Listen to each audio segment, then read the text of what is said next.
morning, everyone. I'm Inju Son, Deputy Director of Institute for Future Strategy, 서울대 국가미래전략원. It's a great pleasure to welcome you all to Seoul National University. Even a greater pleasure to welcome Professor Gerald Rowland from UC Berkeley. Professor Rowland is a rare breed. Political economist trained to see both the numbers and politics. One can say economists see the world in numbers and political science see in debates. Today, we get the best of both in one person, Professor Rowland. Professor Rowland is an expert on traditional economies who has spent his careers explaining what happens when countries shift from one system to another. In other words, he is the perfect person to help us make sense of today's transitional world order. Professor Gerald Rowland served as editor of Journal of Comparative Economics. He was a fellow at the Center for Advanced Studies in Behavioral Science in Stanford. He also program chair of 5th Nobel Symposium in Economics. This morning, he will guide us through several big questions. What does the Trump presidency reveal about the future of international order? Will the world be carved into 3 spheres of influence, US, China, and Russia? What's the really behind Trump's tariff policy? And how do these global storms land here in Korean Peninsula? Following his lecture, we will hold a question and answer session with SNU Chair Professor Kim Byung-yeon serving as a moderator. At SNU, we often say that the best lectures make us think harder and laugh a little and sometimes worry a lot. I suspect today we will do all 3, thinking, laughing, and worrying about international order in the age of Trump.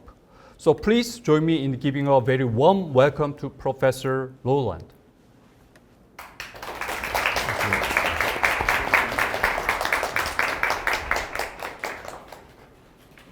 So thank you very much for these nice words.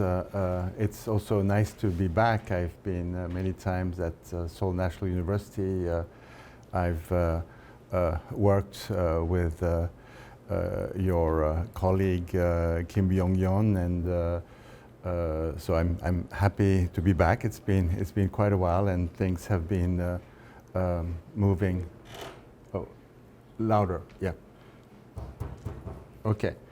So today, indeed, we have lots of questions. It's not clear that we have the answers, but certainly, we have to try and make sense of what is happening in the world.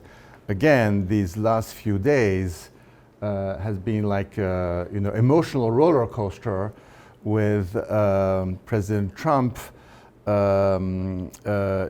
receiving Putin in Alaska in the US, where he's actually indicted in the world for war crimes.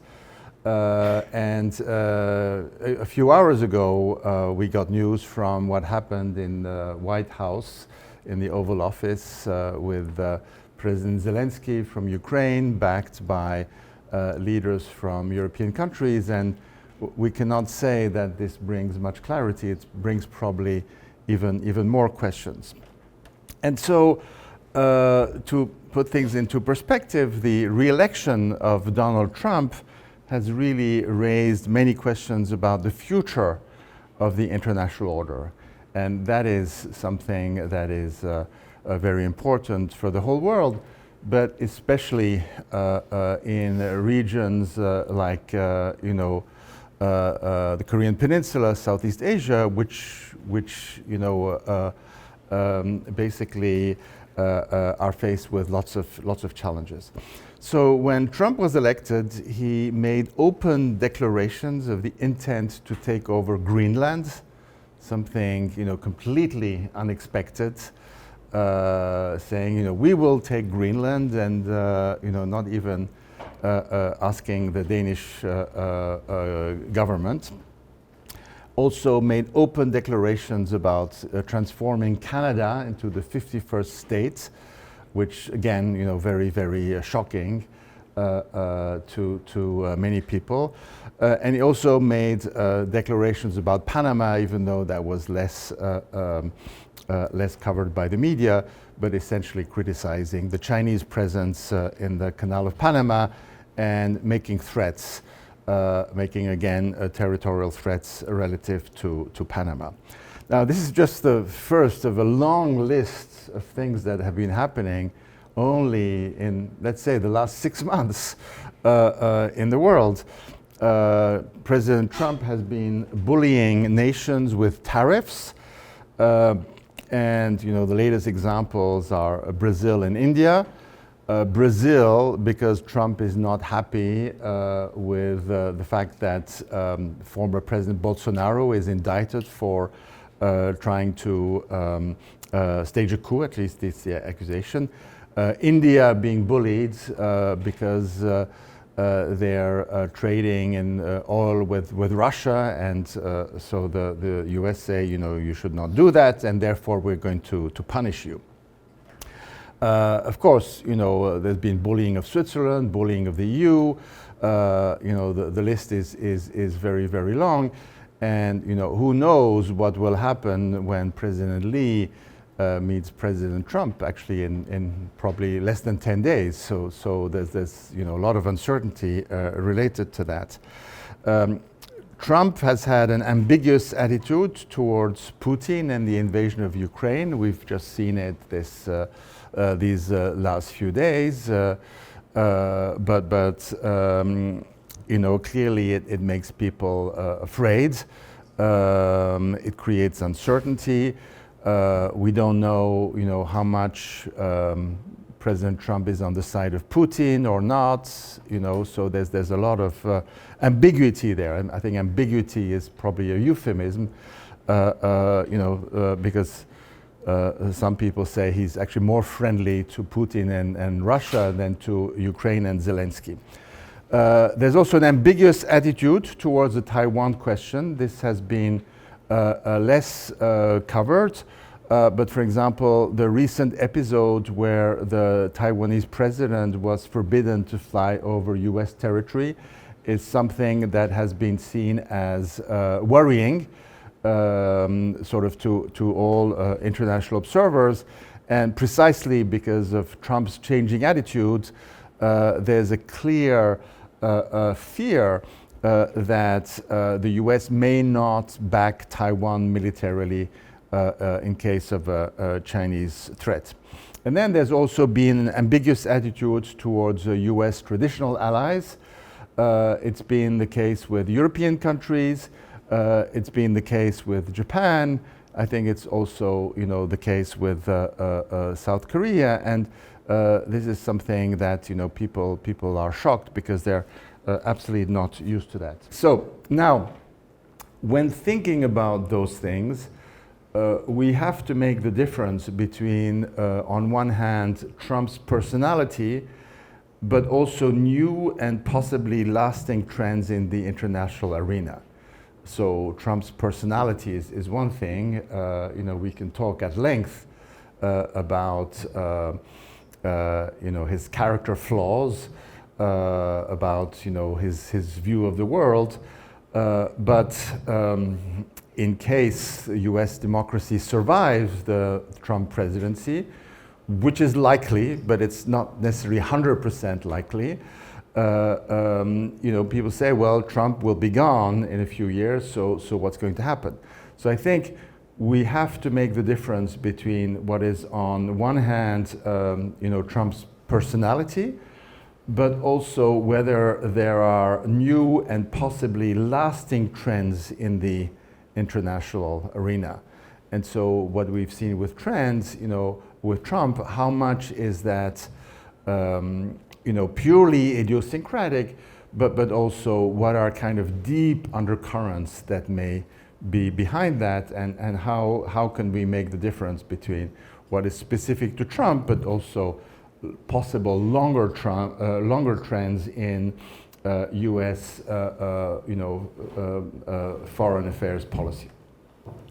Now, it's quite clear, what we've seen with Russia's intents. So Russia's invasion of Ukraine has laid bare Putin's imperial ambitions, and Putin has explained that the collapse of the Soviet Union was, in his view, the biggest catastrophe that had happened to his country, and made clear that Russia has imperial ambitions and wants to go back to that. So if I can say a few words about Russia, Russia is a relatively, really young country, a young empire. It's been there only for a few hundreds of years. It goes back to Ivan III, who was Duke of Muscovy, but very quickly Russia has expanded its territory to become a big empire in the 19th century already, and probably in the 20th century under Stalin, Russia under the Soviet Union reached probably its apex, sort of. Now, to understand Russia's imperial ambitions, they have always been there, but one has to see kind of the underlying factors here. So, Russia, as you know, has the biggest territory in the world. The largest number of time zones, etc. But we also know that most of the Russian population is on the western side, and the ambitions have always been, even though Russia has been colonizing huge territories in the Asian part of Russia, but Russia's ambitions have been mostly towards the west. And so one thing that many scholars have noticed is that, if you look at Russia's ambitions since the 19th century, because the northern seas are not navigable because of the low temperatures, the big imperial ambitions have always been to try to move and to get control of territories both on the Baltic Sea and in the Mediterranean. So those have been ambitions of Russia's empire since the 19th century, and they were actually, you can go back to World War I, and some of these ambitions were already quite clear. Now, as I said, it's under Stalin that Russia probably got the maximum power. It did have control over the Baltics. It had the Baltic states. It had East Germany. It had Poland. A direct control over those countries. Finland had a special neutrality status, and same thing for Sweden, that was not part of NATO. So it's quite clear that at the time of Stalin, Russia had quite good control over access to the Baltic Sea. On the Mediterranean, it was less successful. Access to the Mediterranean is one reason why Russia strongly supported Serbia before and during World War I. But Mediterranean access was also always very important for Russia. And there they were less successful, even under Stalin. For one, Yugoslavia under Tito was not willing to become a vassal state of the Soviet Union. Stalin was absolutely furious at Tito, tried to get him assassinated many times. The last time they attempted, Stalin died before it was implemented, but certainly Soviet Union did not get control over Yugoslavia. The other failure was the Greek Civil War. Just after World War II, there was the Greek Civil War. The communists could have won, then Soviet Union would have had access to the Mediterranean, but it did not happen. So that was another failure. The fact that Turkey became member of NATO is a big failure. for Russia. And so the only compensation they got in their access to the Mediterranean was to have a military naval base in Syria. And now with the change of regime in Syria, we don't really know what's going to happen.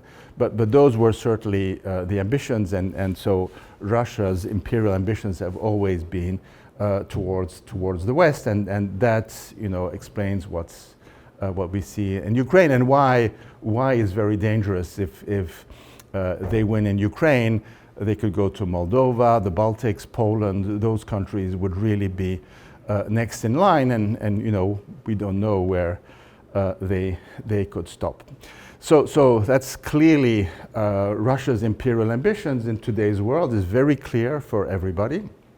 We have to understand that. What about China? So after the takeover of Hong Kong under the national security law, it's quite clear. China never made, always made it quite clear that they want to take over Taiwan. That Taiwan is part of China. For them, there's no question about that. But then there's a question about, China's geopolitical ambitions, and South Korea being a neighbor to China. Of course, this is something very important. China's imperial ambitions are very different from those of Russia. Like Russia, China has colonized territories, for Tibet since 1949, or others depending on what time you're looking at. But the colonization happened, in the western part. In Russia, it was in the eastern part of Russia. In China, it was the western part of China. But if you want to look at China's geopolitical ambitions, it's quite interesting to look at history. And if you look at history, China's imperial ambitions follow a very Confucian logic. In the sense, China is the empire of the middle. China is a bit like the sun, and with satellites, with planets turning around China. And so China is in the middle, and then there would be tributary states. That's the notion of tributary states, which was very important in the Qing dynasty. There were times where Korean Peninsula was actually tributary states to China. There's, Vietnam, other countries, etc. But this is really the concept. It's not necessarily invading other countries, so which is different from maybe Russia's ambitions, but China's imperial ambitions is to have around itself tributary states, and in a Confucian order, friend number one, friend number two, friend number three, like in the ranking, very Confucian style ranking, where you have the best friend, number two, etc. And this is kind of the view of the world, which doesn't necessarily entail invasion, but does entail some kind of making countries dependent on China. And so to the extent that you can be dependent on China, they can put pressure on you. So don't criticize us. So imposing censorship to the outside world. And again, there's a very Confucian logic. So China sees themselves as the benevolent parents, and smaller countries as children who could be rowdy, and children should not criticize their parents. So otherwise you need to give them a lesson. So that's really the view. And if a country like Australia or Lithuania or any other country would try to do something that the Chinese don't like, then it's these children need to be taught a lesson. They need to be punished. Now this is China's sort of a view of the world. Now of course the U.S. does not fit there. The U.S. cannot be transformed into tributary states. So inevitably this logic leads to big rivalry with the U.S. Whether it's said openly or not, the U.S. does not fit into that view of the world. Now, that's Russia and China. They're pretty kind of well known.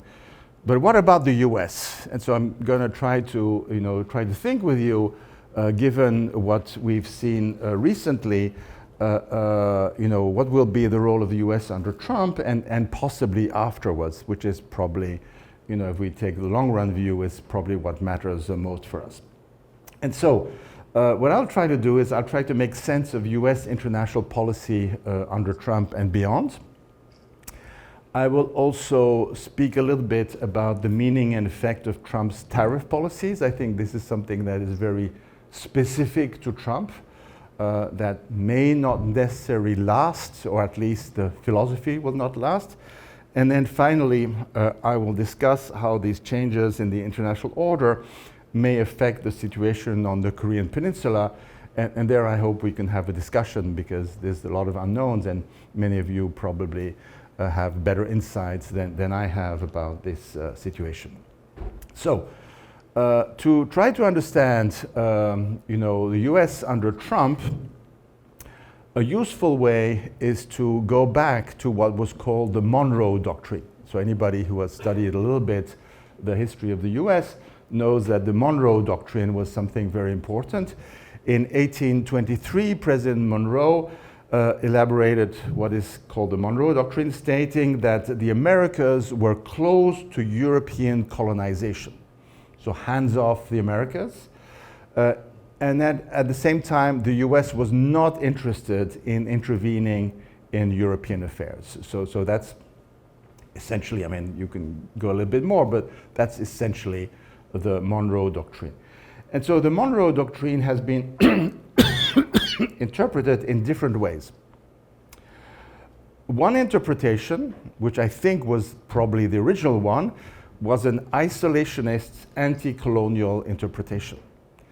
And so the US, having been a colony from Britain, they had liberated themselves from English colonialism. And so there was not great sympathy among the new American elites for colonialism, and this was the early 19th century was really a big period in colonialism, and so that was something very important, and so the U.S. could, from that perspective, be seen as an anti-colonial power, having liberated themselves from the U.S. They would not tolerate further colonial intervention in the Americas. And that had implications also for Latin America. This would say, Europeans, hands off, also Latin America, we will not tolerate any kind of colonial intervention. So that's one interpretation of the Monroe Doctrine.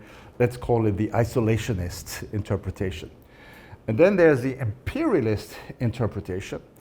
The imperialist interpretation goes like this, to say, well, hands off Americas, because that's reserved for us. Americas is for the US, okay? And so, this is our reserved hunting field. And so colonial powers, they should be looking elsewhere. They can go to Asia, they can go to Africa, but hands off the Americas. And so Theodore Roosevelt, who was president in the early 20th century, he used more the imperialist interpretation. They tried to take over Cuba. This failed. They took over the Philippines, but that didn't last. That didn't last very long. So overall, if you look at sort of U.S. U.S. colonial history is not very big, and so I think there is room for interpretation along those two lines. I think we can. There is something true in both the isolationist interpretation, but there's also something true in the imperialist interpretation. And I think, if you look at the U.S. history after World War II, when it became, huge power, I think there the imperialist interpretation, especially, with the Cold War, etc., fit more many of the facts. But I think that you have to keep in mind those two interpretations. So how do we understand Trump in that context? So Trump right now seems, again, this is not certain, seems to lean in the imperialist direction.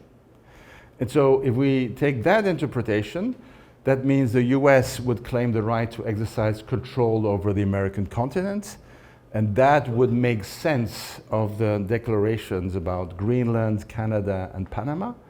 So far, those have only been words, but words matter a lot in politics. But with Trump, you know, there's so many words coming out of his mouth, so it's not clear what we should believe. And part of that interpretation, and it's been highlighted, that if the US claims control over the Americas, then the Chinese should abstain from intervening in Latin America, because indeed, you know, Chinese are very present in Latin America. They build ports, they're very strong in trade, they're the biggest trade partner for many countries, but that could be an intervention. Whether this is going to be successful or not, that's a completely different question. So if they think that by bullying Brazil, they're going to bring Brazil less close to China, that's completely misguided, because it's going to exactly have the exactly have the other effect. If Brazil has 50% tariffs, then they'll trade less with the US, and of course they will lean much more towards China, and they're part of the BRICS club, so this would make sense from the point of view of Brazil. But anyway, you know, whether it's successful or not, this could be this interpretation, imperialist interpretation. But now, a corollary of that interpretation is that if this is an imperialist view, that means the US claims control over the Americas, and what about the two big other empires, Russia and China? People may ask me, what about India? I can say a few words about India, but India is not really an imperialist power at this stage, even though it's a very, very large country. And so a corollary is that Russia and China could have their own sphere of influence. Russia could have basically say over what's happening in Ukraine, Eastern Europe, possibly Europe. You know, Russia, depending on how successful, may try to recover some of the former territories it had control over during the Cold War, and they may exert pressure or have influence on what's going on inside the European Union. People say, oh, but you know, Russia is not going to invade France, they're not going to invade Spain, they're not going to invade Italy. That's right, but it's not necessarily the issue. Russia has been very actively present in supporting anti-EU parties inside the European Union. So they see clearly, for Russia, the European Union is a big enemy. Why? Because, you know, in Ukraine, everything started in 2014 with the desire of the population to, at some point, enter the European Union.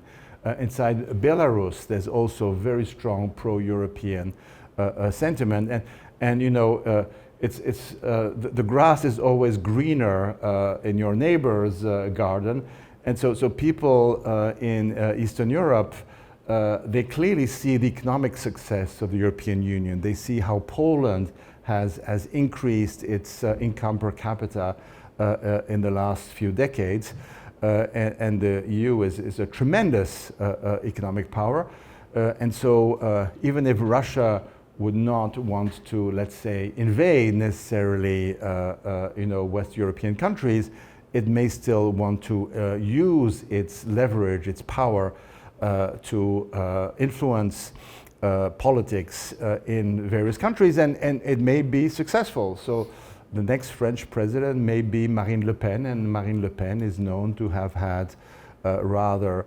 pro-Russian attitudes. She even got money.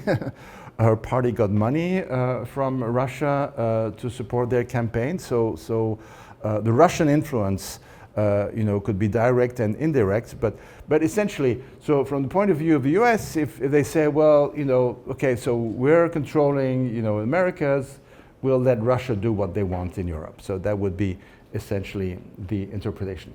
What about China, then, in that point of view? If the world should be divided in different spheres, the US would let China have a strong influence over East Asia, and control over Taiwan could potentially be negotiated, in a deal where you let China take over Taiwan, but then US receives something in exchange, etc. And this is certainly not to be excluded. So this imperialist interpretation would really be a sense of dividing the world into three distinct spheres of influence. There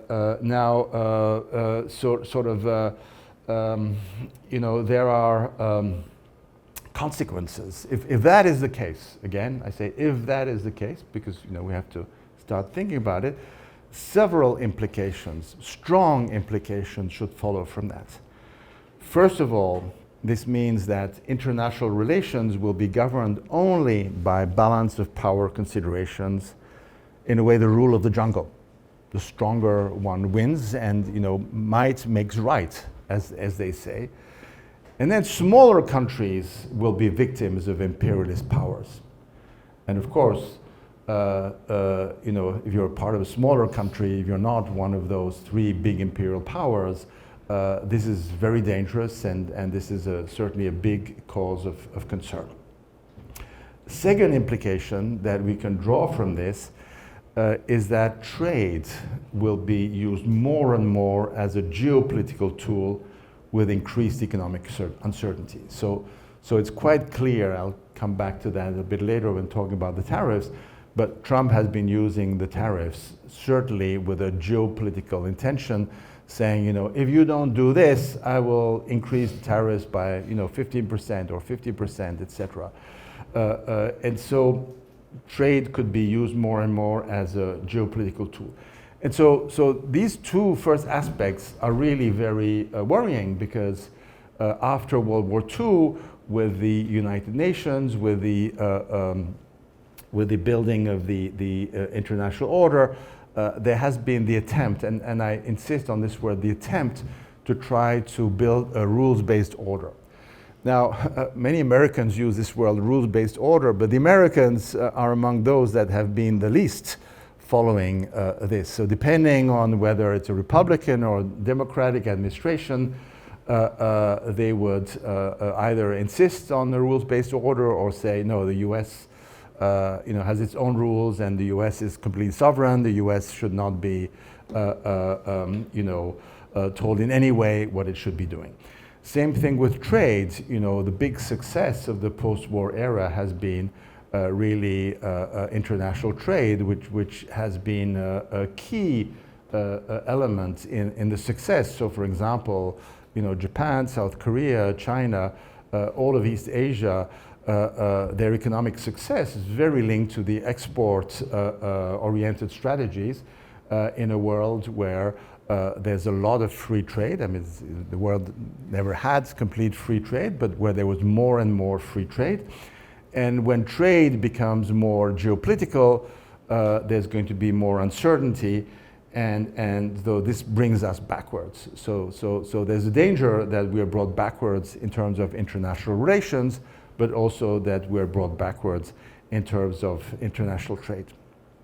Another implication is that the US does not prioritize the traditional alliances with democratic countries in Europe and in Asia, and may even abandon some of them to Russia and China. And so this is one of the things that is most shocking. Trump doesn't care whether a country has a democratic order or autocratic order. He really doesn't care. He says, I'm just going to do business. I'm a business person. I don't care about that.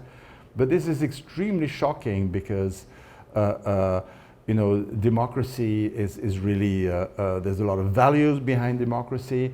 Democracy has been actually moving forward after World War II, after the fall of the Iron Curtain. So democracy has been advancing in the world, and there's also theories about democratic peace. Democracies don't fight with each other, And so democracy should likely be natural allies because they share similar values about universal human rights, about human rights, etc., etc. And so this came as something very shocking. European countries, would be treated like, not traditional allies, which they had been since the end of World War II. Same thing with Japan and South Korea. All of a sudden, they were, traditionally big allies of the U.S., and so the sharing of democratic regime has been very important. But now, all of a sudden, this may disappear and may give way to pure balance of power relations, which of course is very, very worrying. So another implication is about the EU. The European Union is actually seen as an obstacle to US influence. Now, Europeans actually, I think, was good that they went to visit Trump, last few hours together with Mrs. von der Leyen, and so that was probably something rather good. But on the whole, I think it's fair to say that the attitudes in the US towards the EU on part of the Trump administration is not friendly. Vice President Vance came to Munich and basically said, "You guys are censoring extreme right parties. That's not okay. This is not."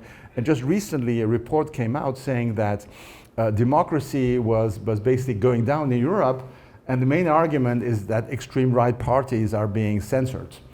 And so in Europe, we think it's a good thing. We don't want sort of pro-Nazi parties to, come back to government. We're very scared. I mean, in Europe, we're very scared of that because we know the past, we know the history.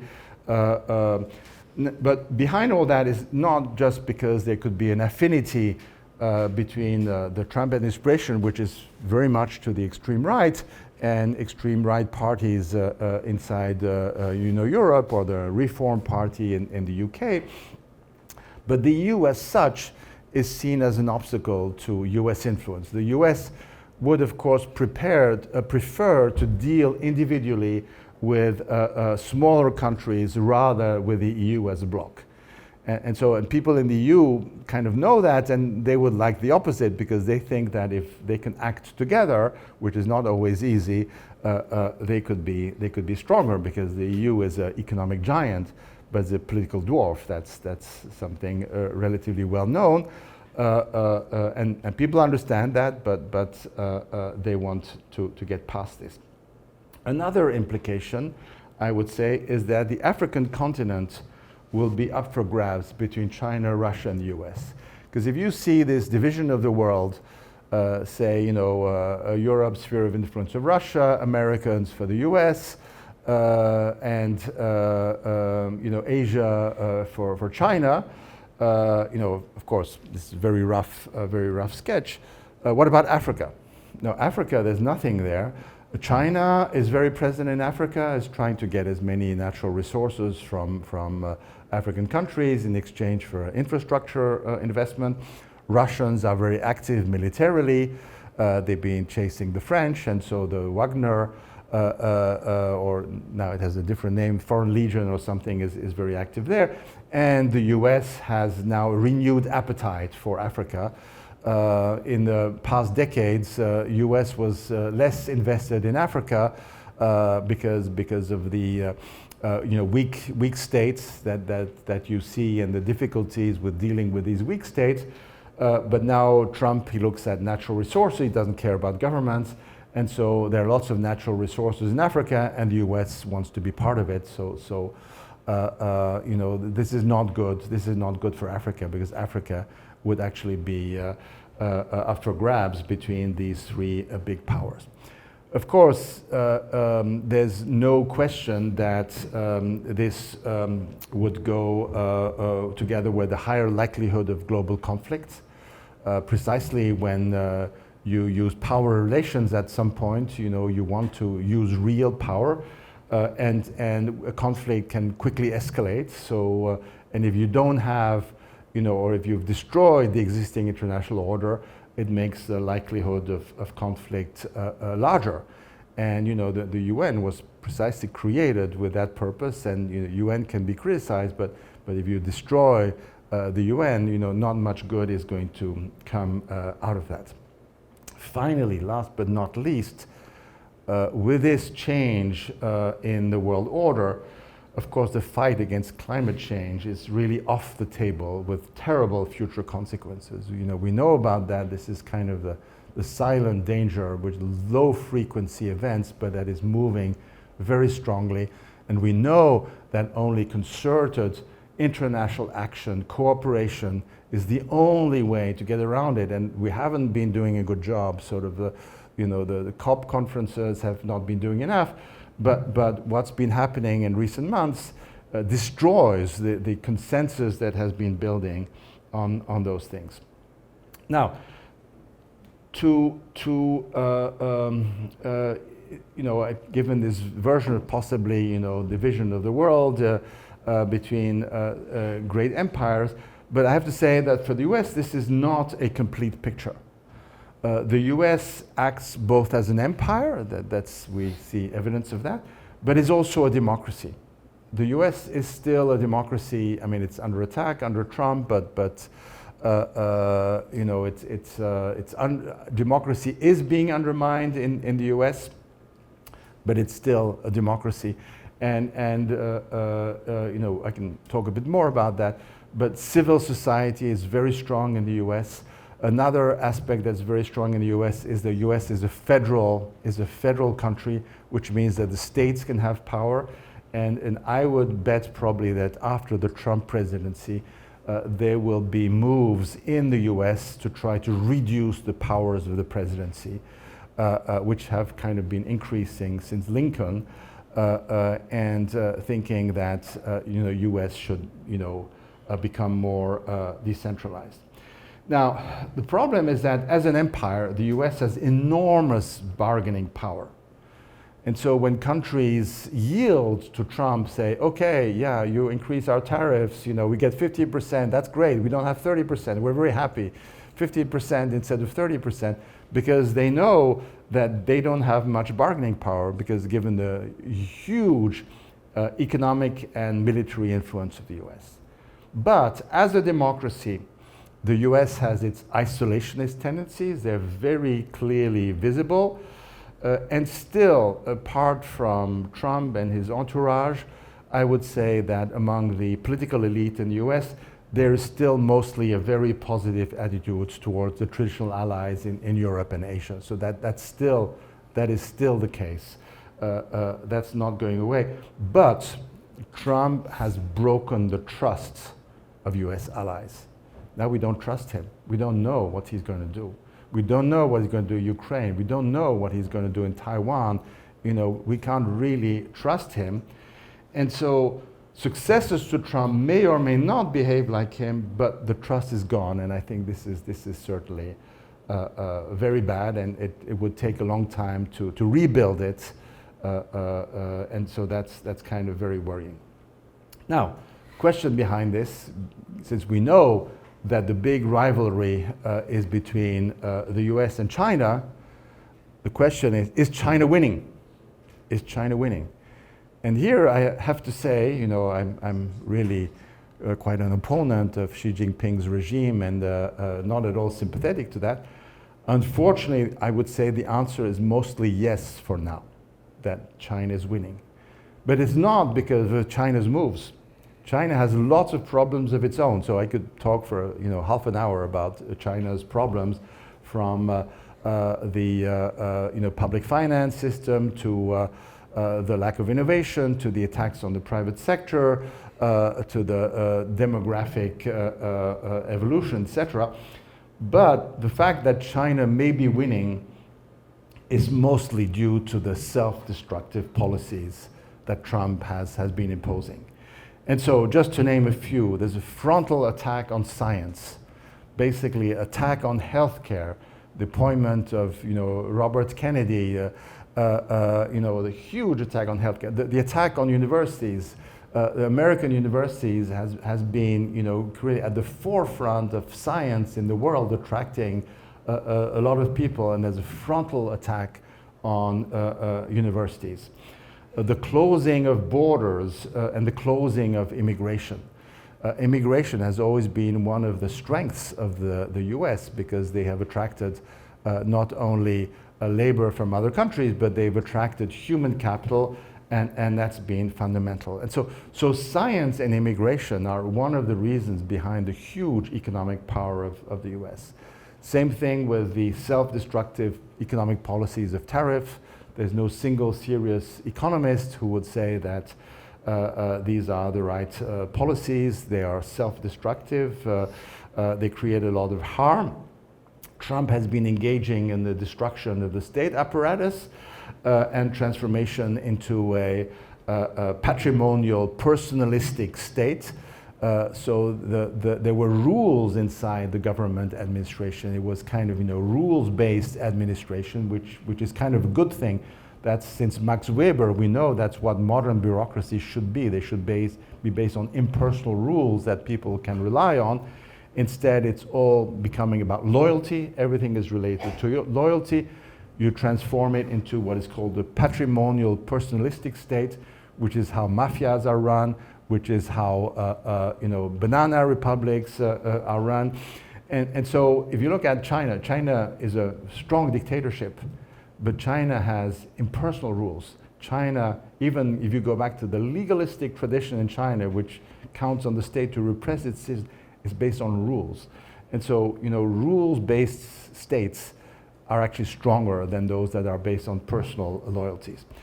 There's been attacks on the independence of judiciary, attacks on freedom of expression, destruction of trust with traditional allies. And so I would say those policies are catastrophic, and they undermine, it's shooting yourself in the foot, they undermine the position of the US, and of course, they benefit China, relatively speaking. And so let me say a few words about the tariffs. And this is, again, I would say the tariffs is something specific to Trump, and after Trump, things may be quite different. So first, there's wrong ideas. Wrong ideas. And so wrong ideas very often rule the world. Most ideas that we come up with are generally wrong, and fortunately, at least in democratic societies, in societies that are based on loyal and true debates, we can eliminate the wrong ideas. It's very important to eliminate the wrong ideas. And so Trump has this mistaken view about government revenues and the effect of tariffs. Trump would like to go back to the 19th century, where in 19th century America, tariffs were the main source of revenue.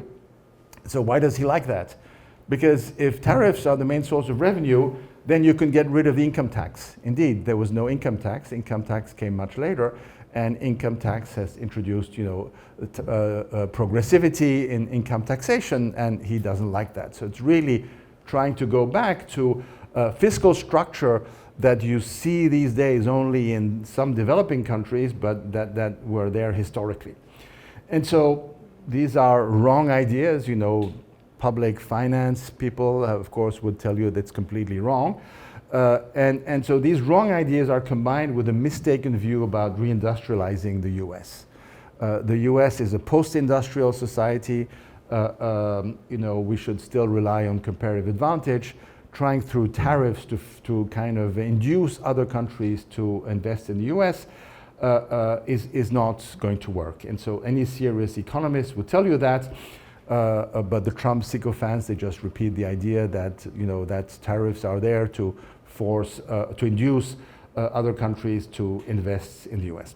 The second factor, which of course is quite clear, I don't need to talk too much about that, using tariffs as a bullying tool. And so, apart from the fact that it's wrong, that it's imperialistic, that it's bullying, this is extremely deleterious to the international order, because again, it shows might makes right, and so the strong can bully the weaker. So when Trump goes out of office and if the US still remains a democracy, I don't think there will be new tariffs, but it could be that these tariffs stay for a long time. After the first Trump presidency, when Biden was elected, people expected the Trump tariffs from the first presidency to disappear, but that was not the case. That was not the case because you've created vested interests, and it's not clear how quickly this might be undone. So now let me finish by talking about the Korean Peninsula. And so unfortunately here the news have not been good in the last few years. North Korea became a nuclear power, has increased aggressive behavior towards South Korea, even reviving the dream of attacking it again, even though we know that's a chimera, that's only a dream, but still it's scary. Now, its military alliance with Russia and Ukraine is beneficial to North Korea economically, but also politically, as a tightening of relations with Russia makes North Korea less dependent on China. And I think everybody understands that, and so this is all for the benefit of the North Korean regime. Also, geopolitical changes make the reliance on US military support in South Korea less certain at a time when North Korea became militarily stronger. Also, the internal crisis in South Korea, precipitated by the actions of former President Yoon, have created doubts over political stability in South Korea. So all this is not very good news, unfortunately. And so South Korea is at risk of being sucked in China's sphere of influence and becoming de facto a tributary state, as I explained a bit earlier. And South Korea may not have many other choices, and it will have to manage very carefully the Beijing-Seoul relationship. And I think this is something that people have to think very hard about, but certainly it cannot be ignored, and certainly here there needs to be a lot of thinking about that. At the same time, South Korea should continue broadening diplomatic relations with other Asian countries. Relations between South Korea and Japan have improved, but not enough to represent some counterweight to China's influence.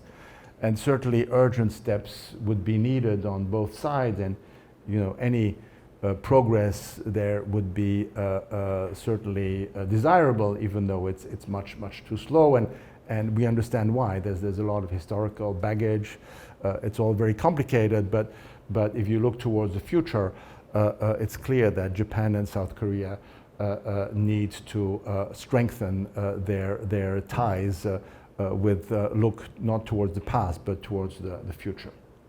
Now, some people may think, well, if South Koreans companies invest more in the US, this can provide some solution, in terms of binding South Korea-US relationship, which is quite fundamental for this country.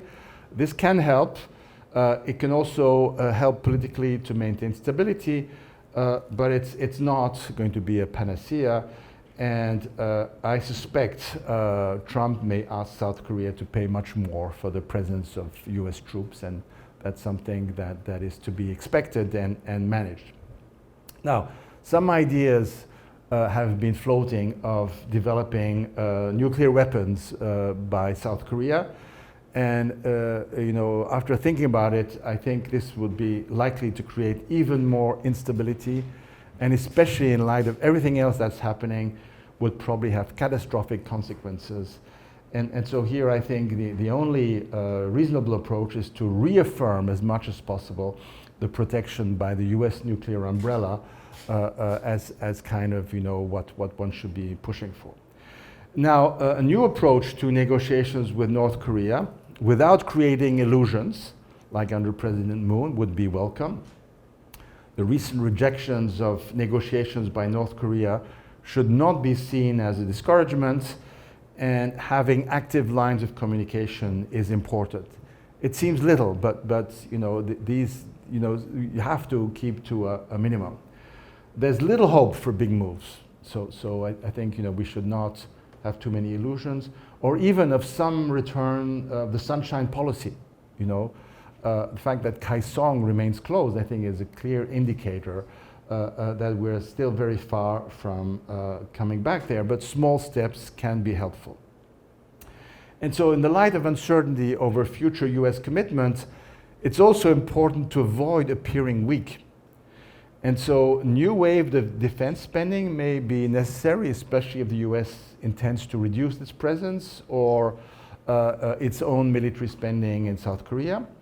Moves to accelerate the transfer of OPCON would be desirable, but also one should be flexible. Simultaneous proposals to make concessions to North Korea on military drills may be a good idea, as possible small steps to reduce tension. These are just a few ideas. Now, while the presence of US troops in South Korea is of strategic importance, South Korea has to manage carefully its political relations with China. So in the past, one idea was that South Korea would do a lot of trade with China and get political support from the US. This should no longer be the way we should look at things. South Korea should make political steps towards China because of geography. They have to have a relatively good relations, and South Korea should not be too economically dependent on China. That's certainly a lesson that we've learned in relation to China's hegemonic ambitions. So overall, there's little to expect in the near future in the North-South Korean relations. But I think steps by South Korea to engage more with China on Northeast Asia would seem to be the most promising at this stage, precisely because North Korea has engaged now in a move towards Russia. It could be time for South Korea to respond by some steps to get closer politically to China. Also, let's not forget, China is now the most likely or the least unlikely country to be able to do something about North Korea's nuclear program. Because there are joint interests here. Of course, we should not ignore what China is, but there are joint interests there. And so finally, as I said, South Korea should not become dependent on trade with China. This could be used as political leverage.